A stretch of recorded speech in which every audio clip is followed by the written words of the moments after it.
Okay, folks, part 20 of the collection.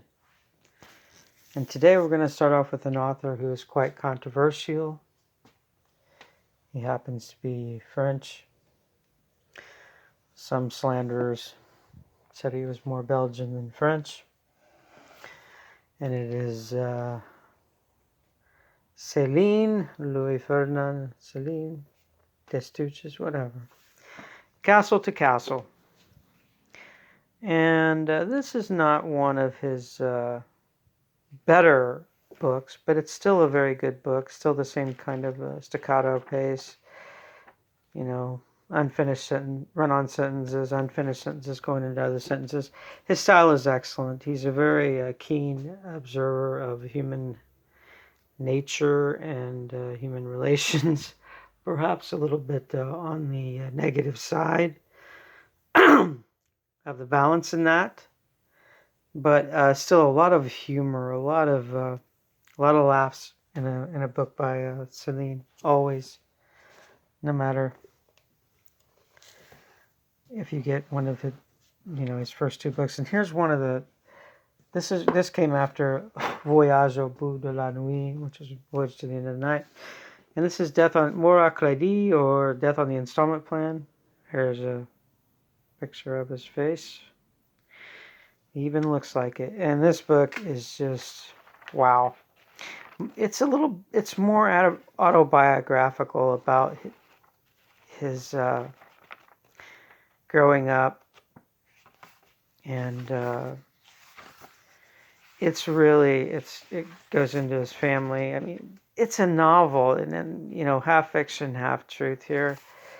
It's a voluminous novel, but the pace of it reads very quickly, very funny. Again, staccato prose, cut off sentences, run on sentences, jumps from event to event, and really no filler, just action. And some statements about it.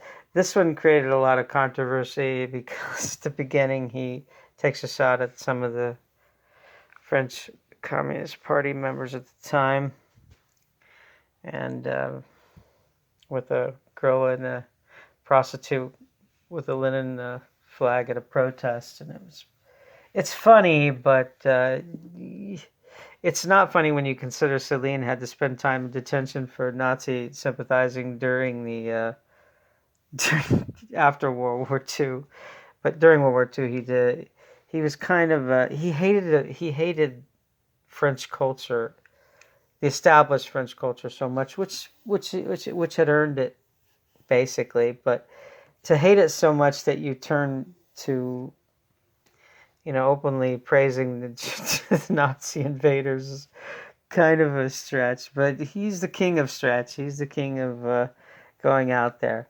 Okay, here's a volume that I really like, this slim volume, and I really like this little painting. The openness, Greek pastoral poetry, and I will tell you, Theocritus, Bion, and Mosheus, however you pronounce that, great poetry, just excellent stuff. I mean, you think of Virgil's stuff, his pastorals, and these are really excellent. This is what Virgil modeled himself on when he wrote his great pastoral poems between shepherds and love, and writing poems to each other and talking about love. Great stuff. Really neat. Short volume. I mean, it's not overly long. Has a glossary at the back that's very informative if you need it. I know I needed it a few times, I'm not a know-it-all. It's clocks in over 200 pages. Very good book. I would highly recommend getting it. You'll enjoy it. Even if you're a city person, it might be an escape from the hustle and bustle of the metropolis. Next up is a very, I don't know. There's some historical interest in this book. Caesar's Letters to Atticus. Now, throughout this pilgrimage through my books, I have noted my contempt for Cicero as as sort of like a oligarch kind of guy, two-faced, not very trustworthy, and very pompous, very arrogant guy. In these letters to Atticus, he shows a different side, how he's a good friend, he's a nice guy, and all this stuff. But, I think Atticus might have been a little bit that way too. And this is a rather thick volume. It's got over 660 pages, but still a valuable historical source. I mean, he talks about a lot of events in Rome, and then he talks about his life, and it captures both the intimate Cicero, or however you want to pronounce it, his private life and also his public life are each put into placed into this. It's good stuff. It's interesting. If you enjoy Roman history and you are interested in it, you will like this book as a source. It's a valuable source. Next up, another Stephen Jay Gould book, The Panda's Thumb, more reflections in natural history. And again, good stuff. Time's vastness, our allotted lifetimes, the telltale wishbone inside of Sponge's cell, Bathybius and Eozoon, crazy old Randolph Kirkpatrick, an early start, the Great Scablands debate, Dr. Down syndrome, white hats and narrow minds, in the midst of life, the greatest evolutionary step, Piltdown revisited, homage to Mickey Mouse, caring groups and selfish genes, death before birth, Darwin's middle road, natural selection in the brain, blah, blah, blah, double trouble. Really good stuff. Nice essays. They're for every man. Again, he does not write in highfalutin language that is esoterical and out of the range of people who could, anybody could read it and enjoy it and learn stuff from it. And that's his gift. It really is a precious gift. And I always talk about it. He's very personable, and he wants to make scientific knowledge and thought more accessible to the public. And that is a very noble thing to do. I mean, it's a noble task. All right, next up is a classic. Talked about him a little bit when I talked about the Gower poem, Confessio Amantis. Yes. Geoffrey Chaucer, The Canterbury Tales. And the translation is certainly the best we have ever had. I wonder what the three dots are alighting here. But I don't, that's okay. This beautiful, I believe it's a medieval... it's an illustration from Boccaccio's Tessiad, which Chaucer uses as a source for the Knight's Tale. This is an old, I believe this is probably either Renaissance, but this this little graphic here, the painting is just beautiful. The vivid color, look at it. It's amazing. Again, Canterbury Tales, great stuff. Some ribaldry, some humor, great stuff. I mean, what can I say about the Canterbury Tales that hasn't been said before? It's a very popular book for a good reason, and it stood the test of time. And Chaucer is wonderful. Even his love visions and other poems are really interesting. He's worth it, baby. Okay, another book by one of my favorite authors, Pramedia Anantatur, the great Indonesian writer, This Earth of Mankind. It's part of the trilogy. It's part of the Buru Quartet that he wrote on the Buru Island while he was under captivity, and he basically he wrote it on sheets of papyrus, or I forgot what he did, and he had it smuggled out. It's a really interesting story about the Buru Quartet. One of the best books, though, another book that I'm probably not going to get to in this series, is a book that I have called, now I can't think of it, The Mute Soliloquies. And it's basically a memoir of his time, of his life, and juxtaposing it with his time in the Buru camps, Buru Island. These novels are very good. It's a quartet, and they're very good books about the young man growing up in Indonesia during very tempestuous times. Starts out with the Dutch, and then kicking the Dutch out, and then it starts off with the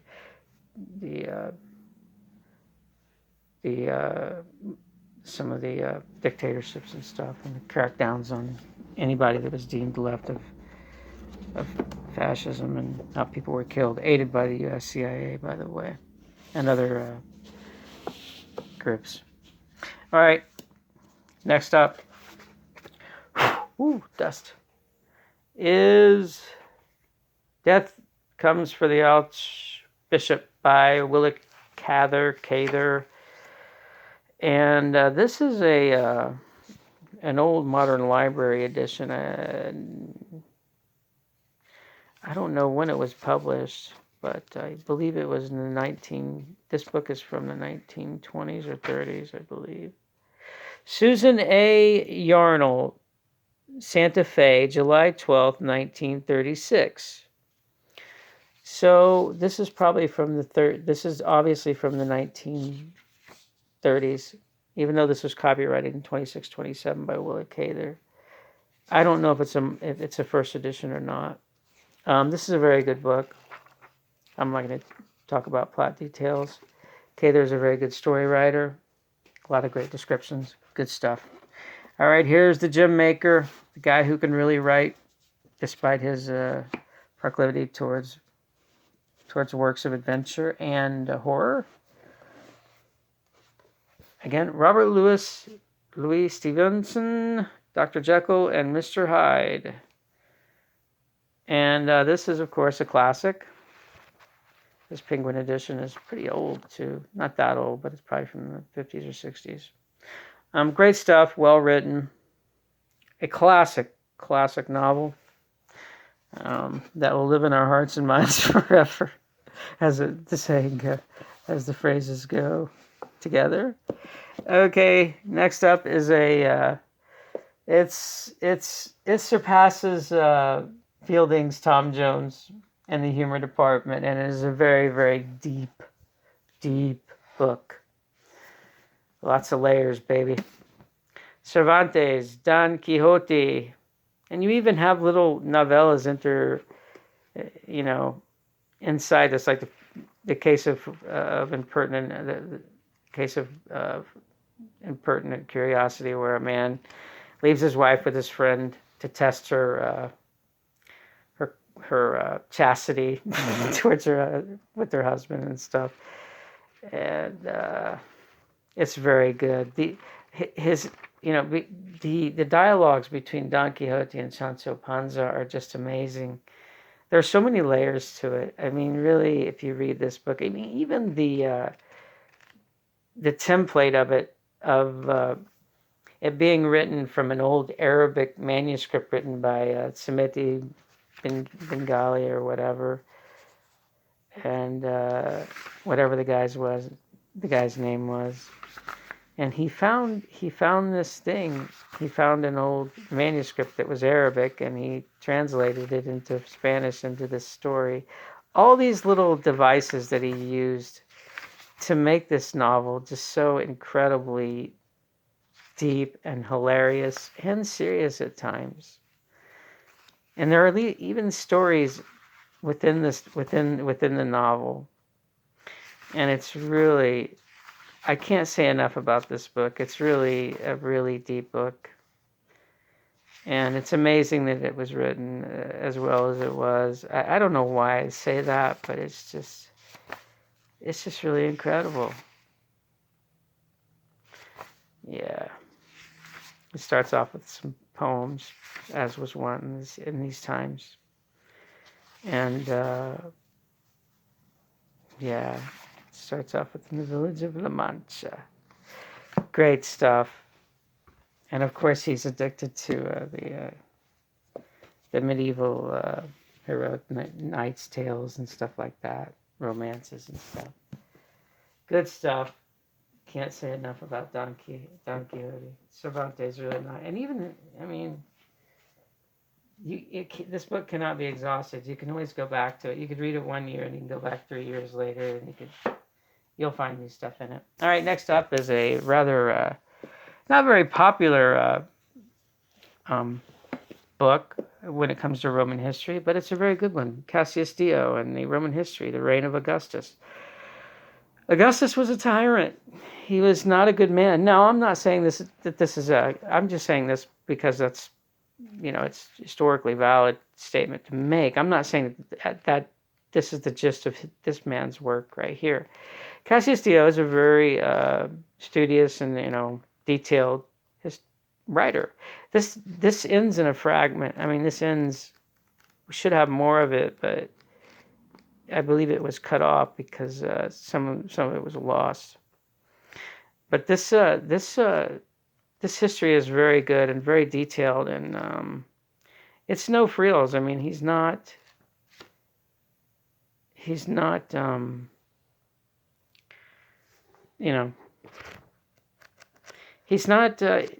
He's very much into the political intrigue and stuff like that. He's not as much wide-ranging as Livy is when he talks about a woman out in Liguria, bird a foal that had 2 heads and stuff, and it was an ominous thing for Rome at the time, stuff like that. So he's not like that. He's a very magisterial historian, which is a good thing.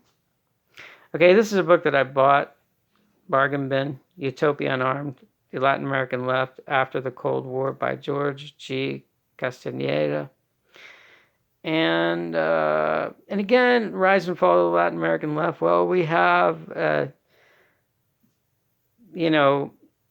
coups by U.S. governments and funding drug runners to generate money to give to death squads that killed nuns and babies, children, and all kinds of stuff, And I don't think that this book really gets into that enough for my taste, but it's still a pretty good source. It's not a bad book.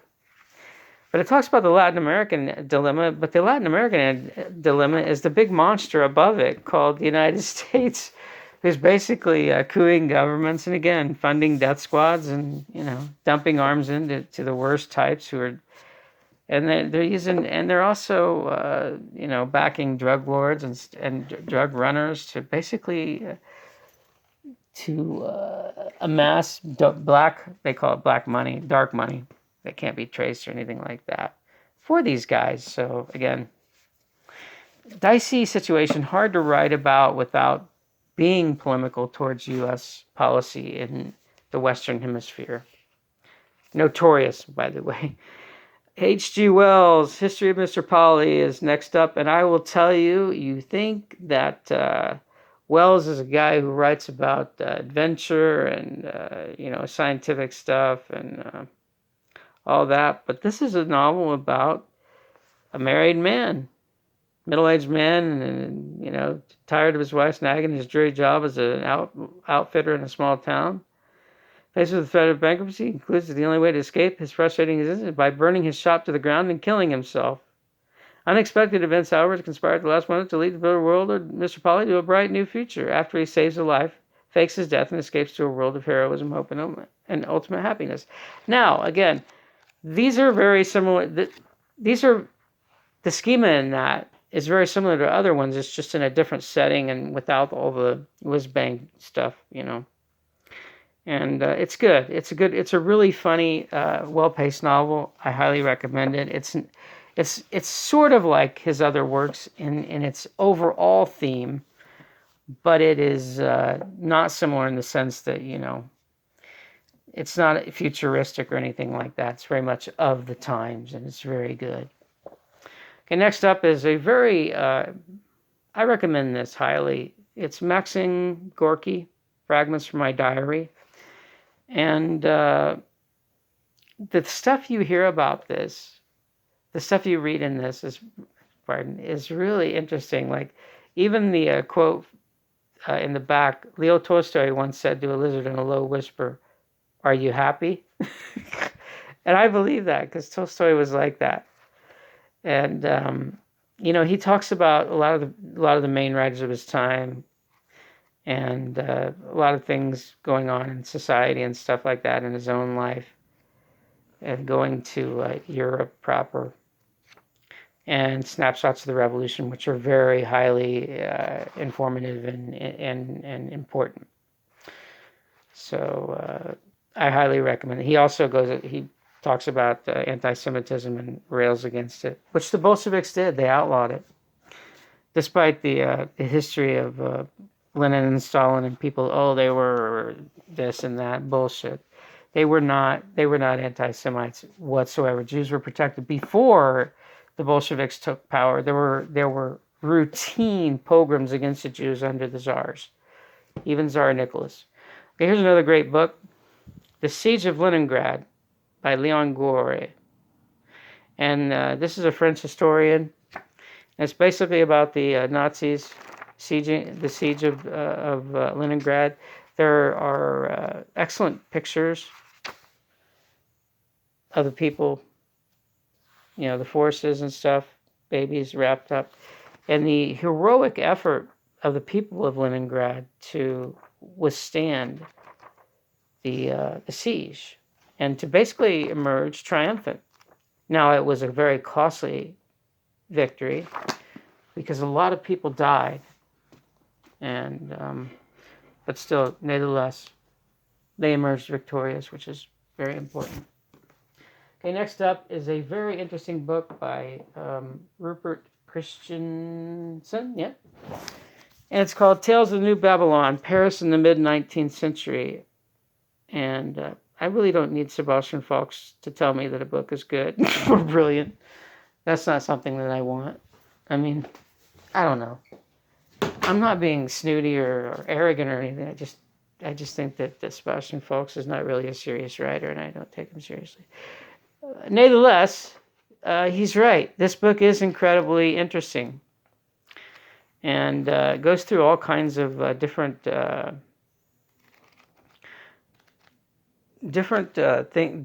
themes, like a passage of Civil War, the siege. That was when the Prussians and stuff. Yeah. Too little, too late. Too little, too late. Too much, too soon. Social engineering. The spermal economy. Monuments of hypocrisy. Flaubert must be a part of that one. The first thunderclap. Autumn Pastoral. Again, Tales of the New Babylon, Paris in the mid-19th century is really great. It's a really excellent overview of Parisian life during that time. It's pretty good. I highly recommend it. Okay, here's another book by Dust Bowl on this book by A.J. Bury, I believe is his name. No, J.B. Bury. Got it wrong. History of Freedom of Thought. Again, it's a history of freedom of thought. Reason in prison in the Middle Ages, reason free, Greece and Rome, of course. That always, during the time of tyrants and things, reason was free. Yeah. Okay, Mr. Bury. Yeah. Justification of liberty of thought, the progress of nationalism, progress of rationalism, not nationalism, pardon. The growth of rationalism, religious toleration, prospect of deliverance. It's an interesting book, but would I say it's a good book? No. Bury tends to kind of lean towards the very reactionary type of thinking that, and I wouldn't say conservative, but just I don't know. Okay, here's another excellent book by Maxim Gorky, a novel called Mother. And it's a revolutionary novel about the mother during the revolution. And it's very long and it's very good. I like Gorky. Gorky writes in a very immediate manner, meaning that the story takes place as the story takes place. Of course, there are things where people think of the past and dialogue and stuff like that. But again, these are all in moments, and there's a lot of action. Not action in the sense of a adventure movie or anything like that, but action in the sense that these humans are working and struggling to overcome or create something. That's a common theme with Gorky. And it's a really good theme. And I like it. Gorky, good. It's alliterative, folks. Okay. All right, I'm going to do the top of this, and then I'll be done, folks, for today. Okay, this is a great book that I just read about a few months ago. It got some water damage. I left it out on the patio and it rained. And the patio was covered, but the wind blew it in. But this is Rosario Castellanos' the Book of Lamentations about Mexico and a certain region of it that was you had the native populations there, and they were struggling with the colonizers, and there was an outbreak of violence between the two. And it's really a good book. It's really an impassioned tale of two different societies in the same area clashing, and it's really an excellent, and it's just very good. It's well written. It's just everything about it is good. I like it. Okay, here's another great book by Tobias Smollett, The Adventures of Roderick Random. And look at that picture. He's got a lot of money, a lot of ladies with the blessed cheeks. He's got blessed cheeks too, but he's blushing for a different reason. Good stuff. Very funny. Well paced.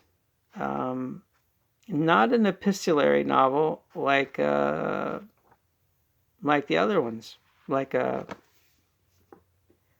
I can't think of it. Like his other great book, the one that he's most known for, and that, of course, is The Expedition of Humphrey Clinker, which is an epistolary novel. Great book.